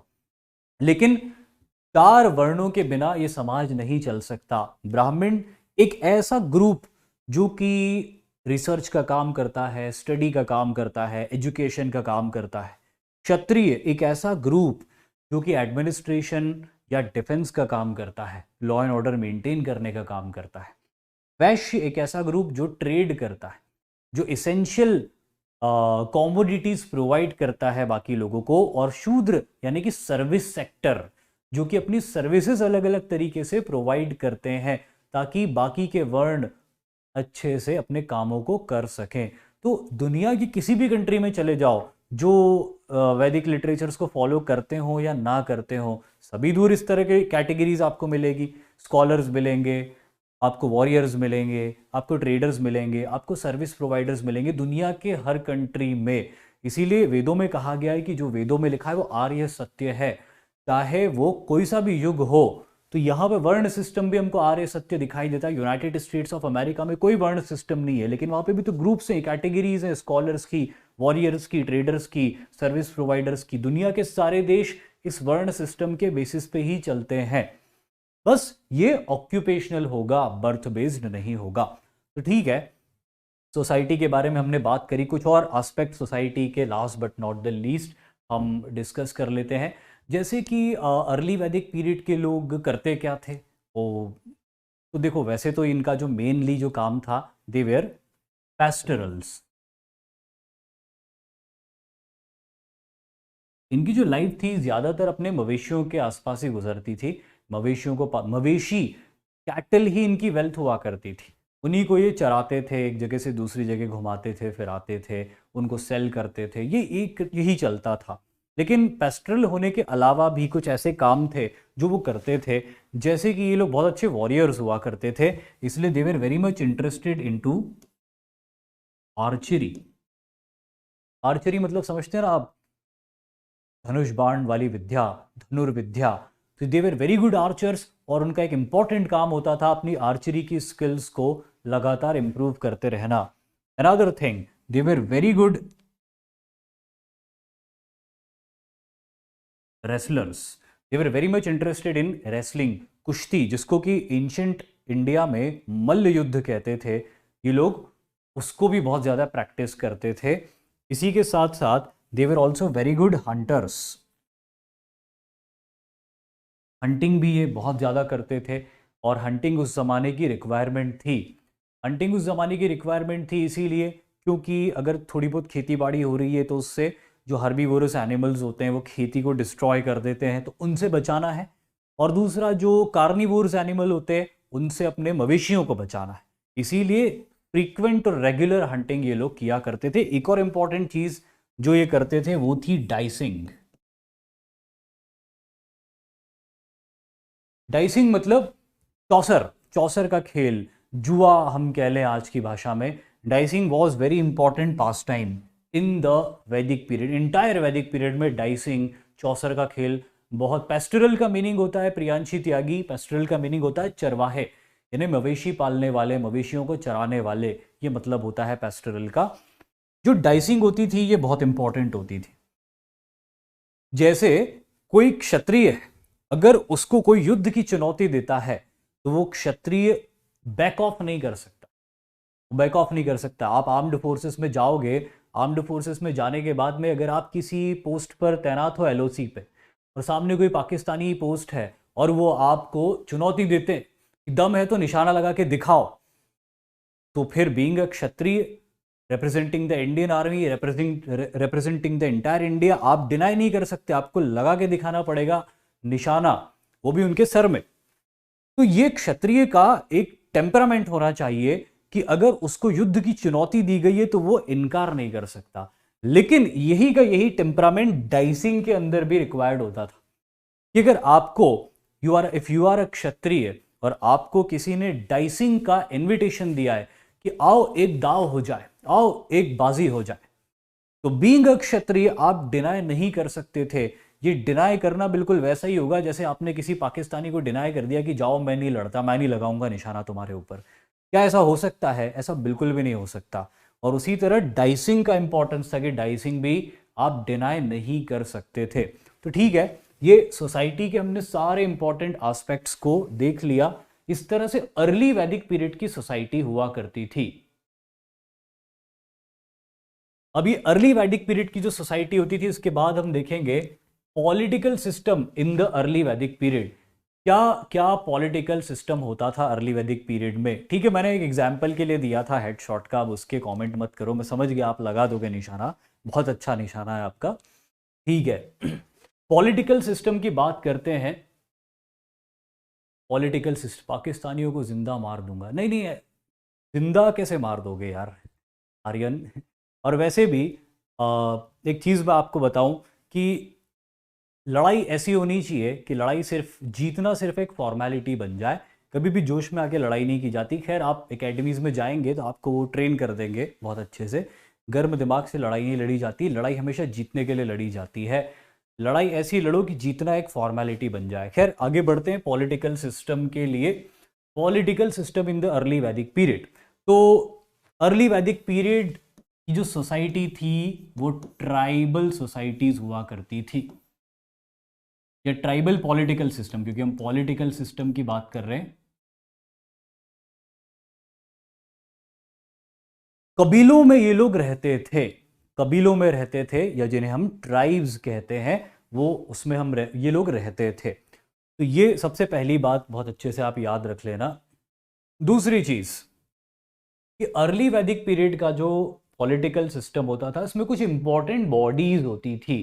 ये इंपॉर्टेंट बॉडीज मिलकर पूरा एडमिनिस्ट्रेशन और पॉलिटी चलाती थी। ये जो इंपॉर्टेंट, बिल्कुल सही प्रगति आपने कहा है, इसमें एक होती थी सभा, एक होती थी समिति, और एक होता था विदथ। ये तीन बहुत इंपॉर्टेंट है जो आप याद रख लेना। अब इनके फंक्शंस क्या होते थे? फंक्शंस क्या होते थे? सभा का जो प्राइमरी फंक्शन होता था, वो प्राइमरी फंक्शन होता था सभा का, एक तो सेंट्रल एडमिनिस्ट्रेशन चलाना, राजा की मदद करके, राजन बोलते थे, और वैदिक पीरियड में राजा को राजन, तो राजन की मदद करके एडमिनिस्ट्रेशन चलाना। और दूसरा इंपॉर्टेंट फंक्शन होता था जुडिशियरी। ये एक और इंपॉर्टेंट पॉइंट है जो नोट कर लेना। सभा के साथ में दो इंपॉर्टेंट फंक्शन है सभा के, वो दो इंपॉर्टेंट फंक्शन है जुडिशियरी और एडमिनिस्ट्रेशन, सेंट्रल एडमिनिस्ट्रेशन। वो आपने देखा होगा फिल्मों में, राजा बैठा रहता है, उधर कुछ लोग बैठे हैं, इधर कुछ लोग बैठे, वही सभा है, वही सभा होती थी। और ये सभा एडमिनिस्ट्रेशन का काम भी करती थी और निर्णय भी देती थी किसी भी चीज के ऊपर। ये दो इंपॉर्टेंट फंक्शन सभा के होते थे। फिर बात करते हैं विदत की। तो जो विदत होता था, विदत एक बहुत पुराना ऑर्गेनाइजेशन है। विदत के बारे में ये माना जाता है on the basis of literary evidences कि सभा भी जब नहीं हुआ करती थी उससे पहले विदत हुआ करता था। ये जो विदत होता था ये विधि से बना, ये एक संस्कृत वर्ड विधि से बना है, विधत या विदत वो हो गया। लेकिन इसको विधि बनाने वाला, पहले लॉ मेकिंग बॉडी जो हुआ करती थी वो विदत हुआ करती थी, लेकिन बाद में जब सभा बनी, समिति बनी, तो इसका इंपॉर्टेंस थोड़ा कम हुआ। लेकिन एक बात जो आपको विदत के बारे में बहुत अच्छे से याद रखनी है वो है पार्टिसिपेशन ऑफ विमेन। जो सीनियर मेंबर्स होते थे ट्राइब के, और जो ट्राइब की इन्फ्लुएंशियल विमेन फोक होती थी, वो सब यहां पर रिप्रेजेंट करते थे, इस बॉडी में रिप्रेजेंट करते थे, और उनके पॉलिटिकल व्यूज और उनके पॉलिटिकल सजेशंस, रिकमेंडेशंस दिया करते थे। तो ये याद रखना, vidatha is associated with women.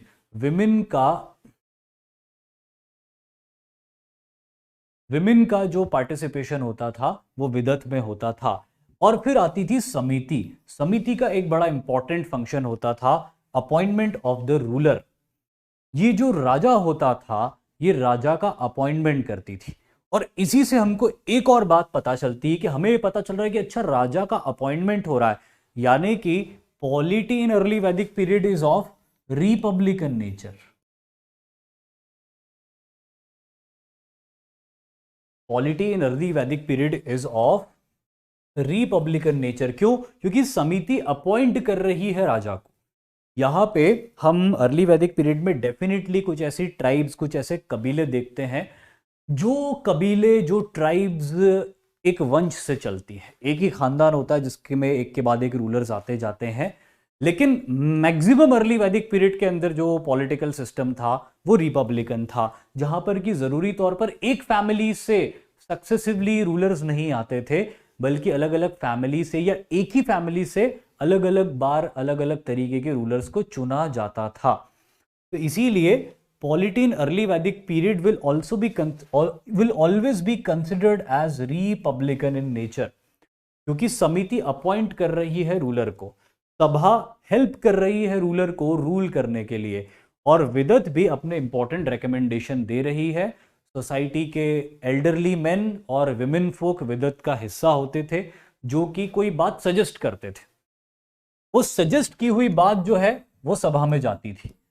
सभा उस बात के ऊपर फर्दर एनालिसिस करती थी और फर्दर एनालिसिस करके फाइनली समिति के पास वो बात जाती थी और समिति ये देखती थी कि अगर ये प्रॉब्लम है तो इस प्रॉब्लम को रेक्टिफाई कैसे करना।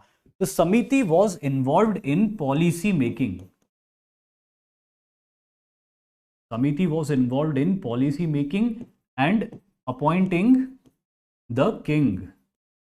समिति राजा का अपॉइंटमेंट करेगी और पॉलिसी मेकिंग करेगी। सभा क्या करेगी? सभा एडमिनिस्ट्रेशन करेगी और जुडिशियरी न्याय का काम करेगी। और विदत क्या करेगी?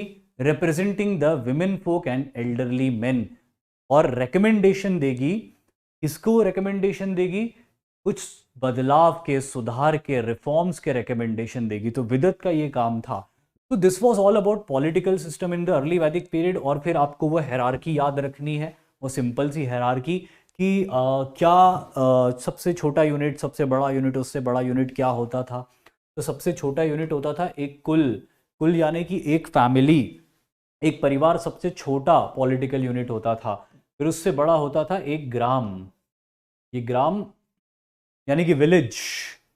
तो कई फैमिलीज मिलकर बनाती थी एक विलेज। कई विलेजेस, कई ग्राम मिलकर बनाते थे एक विषय। विषय या जिसको विश भी कहा जाता है। संस्कृत में कई बुक्स में इसको विश भी लिखा हुआ है। फिर कई विषय मिलकर बनाते थे एक जनपद। जन यानी कि लोग, जनपद यानी कि पद यानी कि पैर। देखो, जन यानी कि लोग, पद यानी कि पैर, यानी जहां लोगों के पैर पड़े वो बन गया जनपद। यहाँ पे पैर पड़ने का मतलब है कि बस गए, जहां बहुत बड़े नंबर्स में लोग बस गए वो जगह जनपद कहलाती थी, या उसे जन भी कहते थे। और कई जनपद मिलकर बनते थे राष्ट्र। कई जनपद मिलकर क्या बन जाते थे? राष्ट्र बन जाते थे। एक राष्ट्र बनता था। तो सबसे छोटा पॉलिटिकल यूनिट कुल, एक फैमिली। उससे बड़ा पॉलिटिकल यूनिट गांव यानी कि एक ग्राम। उससे बड़ा पॉलिटिकल यूनिट एक डिस्ट्रिक्ट या तहसील के तौर पे हम आज समझ सकते। उस समय विषय कहा जाता था ऐसी यूनिट्स को। फिर कई विषय मिलके बनते थे जनपद या जन, जिसको आज हम स्टेट्स के तौर पे देख सकते हैं। और कई स्टेट्स मिलकर बनते थे एक राष्ट्र यानी कि एक कंट्री। कुल को हेड करता था कुलप। कुल का जो मुखिया होता था उसको कुलप कहते थे। ग्राम का जो मुखिया होता था उसको ग्रामणी कहते थे। विषय का जो मुखिया होता था उसको विषपति कहते थे। जनपद का जो मुखिया होता था उसको गौपति कहते थे। और राष्ट्र का जो मुखिया होता था उसको क्या कहते थे? राष्ट्र के मुखिया को क्या कहते थे? राष्ट्र के मुखिया को अभी मैंने बताया था क्या कहते थे। राष्ट्र के मुखिया को कहते थे राजन। तो राजन, गौपति, विषपति, ग्रामणी और कुलप, ये लोग मिलकर पूरा अर्ली वैदिक पीरियड का पॉलिटिकल सिस्टम चलाते थे। ये अर्ली वैदिक पीरियड के सारे पॉलिटिकल एस्पेक्ट्स है। नोट्स का जो आप पूछ रहे हो ना मुझसे, तो मैं दो चीज़ें बताता हूँ आपको नोट्स की। सबसे पहली चीज़ कि जब आप बैठते हो ना लेक्चर के सामने, तो कॉपी पेन लेके बैठा करो। और जैसे जैसे जो जो मैं चीज़ बताता जा रहा हूँ यहाँ लिख के, तो मैं बहुत रफली लिख देता हूँ समझाने की प्रोसेस में, और आप उसको फेयरली उतार लिया करो। दूसरा, ये जो पीडीएफ्स आपको मिलेगी, तो अगर यहाँ पे फेयरली नहीं उतार, अगर आपने लेक्चर ठीक से देखा है ना, तो जब आप ये पीडीएफ देखोगे तो आपको समझ में आ जाएगी सारी चीज़ें। तो आप उसको बुलेट पॉइंट्स में उतार लोगे। एनसीईआरटी और ल्यूसेंट, ये दो बुक्स और रेफर करो। और इन जो क्लास की जो पीडीएफ्स है, जो लेक्चर है, एनसीईआरटीज है, ल्यूसेंट है, इनको इकट्ठा करके अपने सिस्टमैटिक नोट्स बनाओ। 1 घंटा सफिशिएंट है। अगर आप 1 घंटा देते हो ना दिन भर में एक सब्जेक्ट को, तो बहुत है आपके लिए। आप आराम से उसके नोट्स बना सकते हो। एक बार अपने हाथ से लिखे हुए नोट्स बना लोगे ना, तो उसको कभी भूलोगे नहीं। ऐसा कहते हैं ना, 1 लिखा बटे 100 बार बाँचा।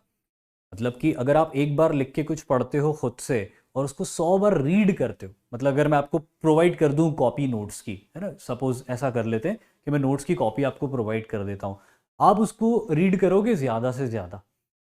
मैं बहुत सारे तो वो भी नहीं करेंगे उसको, क्योंकि आप रिलैक्स हो जाओगे कि हमारे पास नोट्स हम तो पढ़ लेंगे। लेकिन ये जो आप यहाँ से देख कर जब बनाओगे नोट्स, या 1-2 बुक्स को रेफर करके जब आप और इसको रेफर करके जब आप नोट्स बनाओगे ना, तो आपके नोट्स तो बनेंगे ही बनेंगे, लेकिन वो आपको याद रहेगा यहाँ पे बहुत अच्छे से।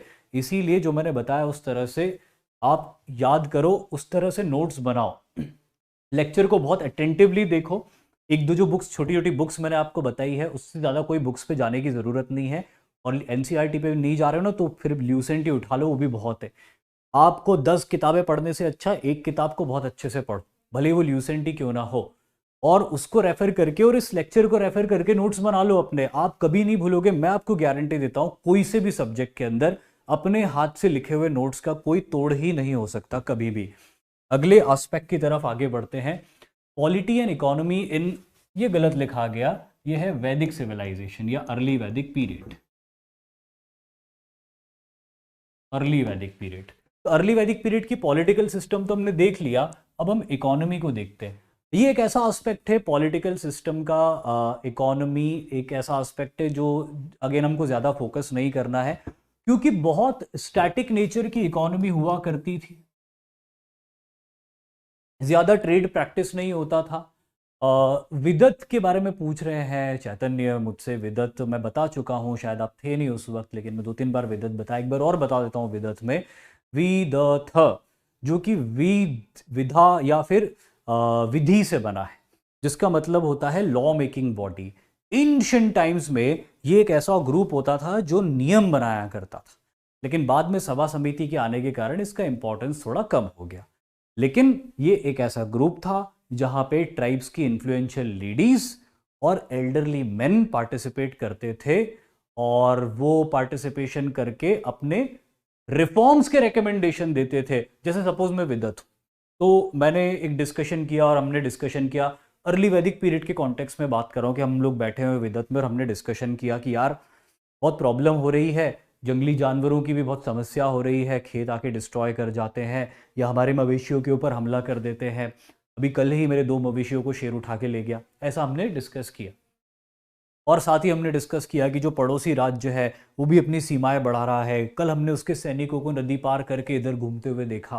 तो एक ये पॉइंट हो गया, और एक आध और कोई पॉइंट हम उठा लेते कि भाई ये बीमारी फैल रही है कोई ट्राइब के अंदर, उसका क्या किया जाए। अब ये जो रिकमेंडेशन है सभा में आएंगे, सभा वाले इसके ऊपर डिस्कशन करेंगे कि भाई बीमारी भी फैल रही है, दुश्मन के सैनिक भी नदी पार करके इधर देखे गए, और साथ ही साथ जंगली जानवरों की भी बड़ी समस्या हो रही है, तो अब क्या करना है इसके ऊपर। तो सभा ये तय करेगी कि भाई सबसे इंपॉर्टेंट क्या है इसमें से, बीमारी फैल रही उससे बचना, या जंगली जानवरों से बचना, या फिर दुश्मन के सैनिकों से बचना। फिर सपोज अगर सभा को ये लगता है कि नहीं यार, पहले तो अपने अंदर जो बीमारी फैली उसको ठीक करें, तो उस बीमारी से रिलेटेड एस्पेक्ट जो है समिति के पास देगी कि भाई ये प्रॉब्लम है, इसको हमको रेक्टिफाई करना है। तो फिर समिति क्या करेगी, समिति पॉलिसी बनाएगी उसको लेके, समिति उसको स्टडी करेगी, उसके ऊपर पॉलिसी बनाएगी, उसके ऊपर कुछ कोड ऑफ कंडक्ट लेके आएगी, और उस कोड ऑफ कंडक्ट को राजा को बताएगी। राजा इंश्योर करेगा सभा की मदद से कि जो समिति ने बताया है उसका एग्जीक्यूशन हो, और इस तरह से पॉलिटी चलती है। तो मैंने बता दिया एक बार और आपको। तो economy in the early Vedic period की अगर मैं बात करूं, तो अर्ली वैदिक पीरियड की जो इकोनॉमी थी बहुत स्टैटिक नेचर की थी, ज़्यादा खेती बाड़ी होती नहीं थी यहाँ पे, और ज़्यादा खेती बाड़ी नहीं होने की वजह से ज़्यादा ट्रेड भी नहीं होता था। ये लोग जॉइंट फैमिलीज़ में रहते थे, जॉइंट फैमिलीज़ में रहने के साथ साथ ये लोग ज़्यादा दूर मूव नहीं करते थे, अपने जो लिमिटेड दायरे होते थे अपने कबीले के वहीं पे रहते थे। जो इकोनॉमिक सिस्टम या ट्रेड का सिस्टम होता था वो बार्टर ही होता था। अभी तक हमको अर्ली वैदिक पीरियड में किसी तरह की कोई करेंसी के या सिक्कों के एविडेंसेस नहीं हासिल हुए हैं। और साथ ही साथ अर्ली वैदिक पीरियड की इकोनॉमी में हम देखते हैं कि जो एक्सचेंज होता था, कॉमोडिटीज़ ऑफ एक्सचेंज जो होती थी, ये कॉमोडिटीज़ ऑफ एक्सचेंज जो होती थी, ये ज्वेलरी होती थी, ये कैटल होती थी, और उसी के साथ साथ ये लैंड होती थी। कभी कभी युद्ध में पकड़े गए जो लोग होते थे स्लेव्स की तरह कॉमोडिटी ऑफ एक्सचेंज में यूज़ कर लिए जाते थे। तो करेंसी नहीं होती थी, बार्टर सिस्टम होता था, खेती बाड़ी ज़्यादा होती नहीं थी, ट्रेड बहुत कम होता था। तो इसी तरह की स्टैटिक इकोनॉमी होती थी अर्ली वैदिक पीरियड की। इलाका भी बहुत लिमिटेड था इन लोगों का। अब बात करते हैं religion in the early Vedic period. Early Vedic period का रिलीजन कैसा होता था, धर्म कैसा होता था। तो सबसे पहली और इंपॉर्टेंट बात जो आपको याद रखनी है, it was completely based on nature, है ना, इट्स पावर्स वेर वर्शिप्ड।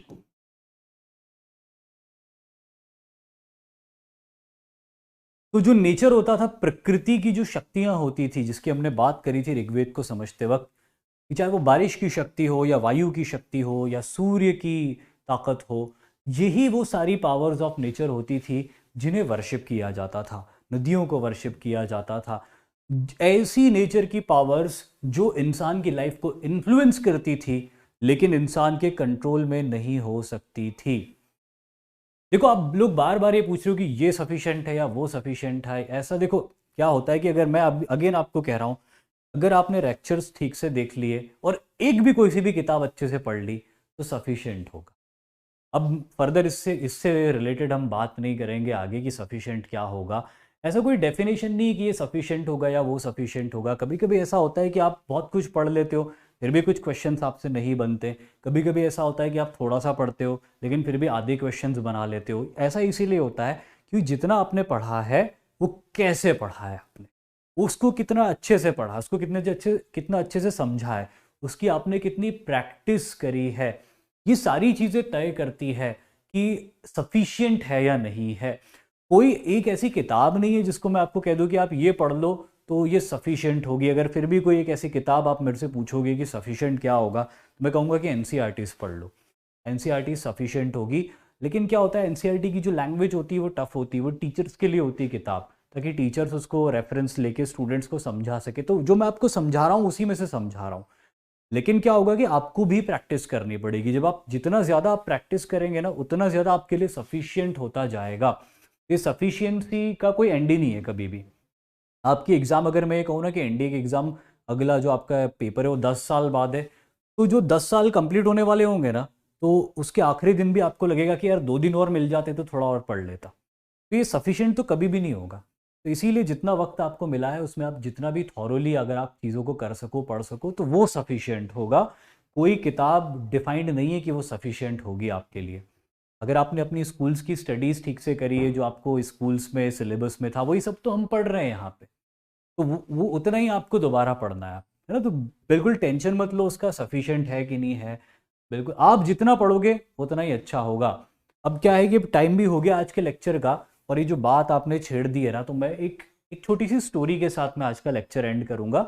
ये जो लेक्चर है इसका एक एस्पेक्ट और बचा हुआ है, तो वो कल हम या नेक्स्ट लेक्चर जब भी हमारा होगा उसमें कवर कर लेंगे। बहुत ज़्यादा कुछ बचा नहीं है, अब लेटर वैदिक पीरियड बचा है। तो एक स्टोरी थी, महाभारत की स्टोरी मैं आपसे शेयर करता हूँ। और 9th to 12th पढ़ लेना भैया एनसीईआरटी। विक्की, स्कूल में तो हिटलर को पढ़ा था, ठीक है, स्कूल में हिटलर को पढ़ा था तो एक बार और पढ़ लेना हिटलर को। वर्ल्ड हिस्ट्री वैसे भी है आपके सब्जेक्ट में, आपके टॉपिक में। चलो ठीक है, इसको कंप्लीट करते हैं अपन। तो ये religion in early Vedic period की हम बात कर रहे थे, based on nature its powers were worshipped. दूसरा इंपॉर्टेंट एस्पेक्ट जो लेटर वैदिक पीरियड के रिलीजन से जुड़ा हुआ है वो है rituals were symbolic. Rituals were symbolic in nature. Rituals were symbolic in nature. देखिए, रिचुअल्स होते थे, रिचुअल्स क्या होते थे, यजुर्वेद के अंदर बताई गई बहुत सारी चीजें जो रिचुअल्स होती थी, कि इंद्र को प्रसन्न कैसे करना है, कि इस बार वो बरसे और आपके लिए एक बैलेंस्ड तरीके से बरसे, न बहुत ज्यादा न कम। तो इंद्र को प्रसन्न कैसे करना है, सूर्य को प्रसन्न कैसे करना है, इसके लिए यज्ञ होते थे। अब वो स्टोरी आप लोगों ने मिस करवा दिया मुझसे, बहुत सारे अलग अलग क्वेश्चन पूछ के। देखो रुको 2 मिनट, पहले मैं इसको एक्सप्लेन करता हूँ, फिर मैं स्टोरी 2 मिनट में आपको बता दूंगा। तो ये जो रिचुअल्स होते थे ना, ये सिंबॉलिक होते थे नेचर में। अब ये रिचुअल सिंबॉलिक होने का मतलब क्या है, मतलब ये है कि बाद में रिचुअल्स हो गए रिजिड, कि यार इतना दान देना ही पड़ेगा, इतना हवी देनी ही पड़ेगी, ऐसा नहीं था। यहां पर ये देखा जाता था कि आपकी श्रद्धा के हिसाब से आप कैसा देते हो। ये नहीं देखा जाता था कि आप 10 रुपए का दान कर रहे हो या 20 रुपए का दान कर रहे हो। ये देखा जाता था कि आपके पास 50 रुपए हैं और आपने 10 रुपए का दान कर दिया, आपके पास 5 करोड़ रुपए हैं और आपने 1,000 रुपए का दान कर दिया, तो वो कोई बहुत बड़ा दान नहीं है। लेकिन आपके पास 50 रुपए हैं और उसमें से 10 आपने दान कर दिए, यहाँ पे आपकी भावना देखी जाती थी। तो रिचुअल्स भी एग्जैक्टली अर्ली वैदिक पीरियड के अंदर सिंबॉलिक होते थे। दरअसल जो प्रीस्ट्स होते थे, जो हमारे एंशिएंट टाइम्स में ब्राह्मण्स होते थे, उन्होंने ये सिखाया था, सेजेस ने ये सिखाया था लोगों को कि नेचर से जब आप कुछ लेते हो ना, तो आपको कुछ देना भी पड़ता है। Nature will never give you anything for free. आप मुझे एक चीज ऐसी नहीं बता सकते हो जो आप क्लेम कर सको कि सर ये चीज तो बिल्कुल ही फ्री है। शायद आपको पता नहीं है, आपने उसके लिए कुछ ऐसा पे किया है जो आप जानते ही नहीं हो, कुछ सीक्रेट पेमेंट आपसे हो गया है ऑलरेडी। लेकिन nothing in this world comes for free. इस दुनिया में मुफ्त में कुछ भी नहीं मिलता। कुछ चीज़ों का हासिल करने के लिए आपको श्रम करना पड़ता है, कुछ चीज़ों का हासिल करने के लिए आपको खून बहाना पड़ता है, कुछ को हासिल करने के लिए पसीना बहाना पड़ता है, कुछ को हासिल करने के लिए आपको टाइम देना पड़ता है, कुछ को हासिल करने के लिए खून पसीना टाइम श्रम सब देना पड़ता है, but nothing comes for free. इसीलिए नेचर को रिस्पेक्ट किया जाए, और नेचर को रिस्पेक्ट करना यानी कि कुछ रिचुअल करना। जब आप कुछ चाह रहे हो नेचर से, तो आप नेचर को कुछ दो। ऑब्वियसली हवी, जब अग्नि जलती है और अग्नि के अंदर आप कुछ डालते हो स्वाहा, तो उसका मतलब होता है कि वो आपने ऑफरिंग्स दी हैं उस देवता के नाम पे जिसका आप यज्ञ कर रहे हो, वो ऑफरिंग्स देवता तक रिसीव हो जाएगी। अब ये है सिंबॉलिक चीज कंप्लीटली। देवता को कुछ भी नहीं मिलने वाला, लेकिन आपके अंदर एक सेंस आया, आपके अंदर एक बात दिमाग में बैठ गई कि मुझे अगर कुछ हासिल करना है तो मुझे कुछ दान देना पड़ेगा। और इसीलिए इस बात को समझते हुए ये दान सिंबॉलिक होता था, just to make a man aware that he is not going to get anything for free. उसे मुफ्त में कुछ भी नहीं मिलने वाला है। सिर्फ और सिर्फ इसीलिए वो दान लेना पड़ता था रिचुअल के अंदर, लेकिन वो सिंबॉलिक होता था, वो किसी भी तौर से रिजिड नहीं होता था। ये बाद में लेटर वैदिक स्टेजेस के अंदर हम देखते हैं कि रिजिडिटी बढ़ गई इसके अंदर, पर अर्ली वैदिक स्टेजेस में ये 2 पॉइंट आपको रिलीजन के अंदर याद रखना है। सबसे पहला पॉइंट कि नेचर और उसके पावर्स को वर्शिप किया जाता था, और दूसरा पॉइंट रिचुअल सिंबॉलिक होते थे, रिजिड नहीं होते थे। ये 2 पॉइंट हो गए। अब 2 मिनट में मैं आपको स्टोरी बता देता हूं, नहीं तो आप बोलोगे कि सर स्टोरी बता के नहीं गए आप। और ये स्टोरी बहुत ध्यान से सुनना, ये स्टोरी आप ही लोगों के लिए है। महाभारत का युद्ध चल रहा था, और महाभारत के युद्ध में हम सभी जानते हैं कि अर्जुन वॉज अनस्टॉपेबल। एक पॉइंट आया था लड़ाई में वेर अर्जुन वॉज अनस्टॉपेबल, कोई उसे रोक ही नहीं पा रहा था। At this point Duryodhana went to Guru Dronacharya. Duryodhan गुरु द्रोणाचार्य के पास जाते हैं और उनसे बोलते हैं कि आचार्य, ये आपने ठीक नहीं किया। आचार्य बोलते मैंने क्या ठीक नहीं किया? वो कहते हैं कि आपने अर्जुन को कुछ ज्यादा सिखाया लगता है। भाई मैं भी आपसे ही सीखा हूं, अर्जुन भी आपसे सीखा है, मेरे भाई भी आपसे सीखे हैं, अर्जुन के भाई भी उनसे ही आपसे ही सीखे हैं, लेकिन ऐसा क्यों है कि सिर्फ अर्जुन ही अनस्टॉपेबल है, कोई उसे नहीं रोक सकता? तो गुरु द्रोणाचार्य ने एक बात कही दुर्योधन को, वो बात आप बहुत अच्छे से याद रखना। उन्होंने ये बात कही कि मैंने तुम सबको एक जैसा सिखाया, लेकिन it was Arjun who excelled. अब वो कैसे?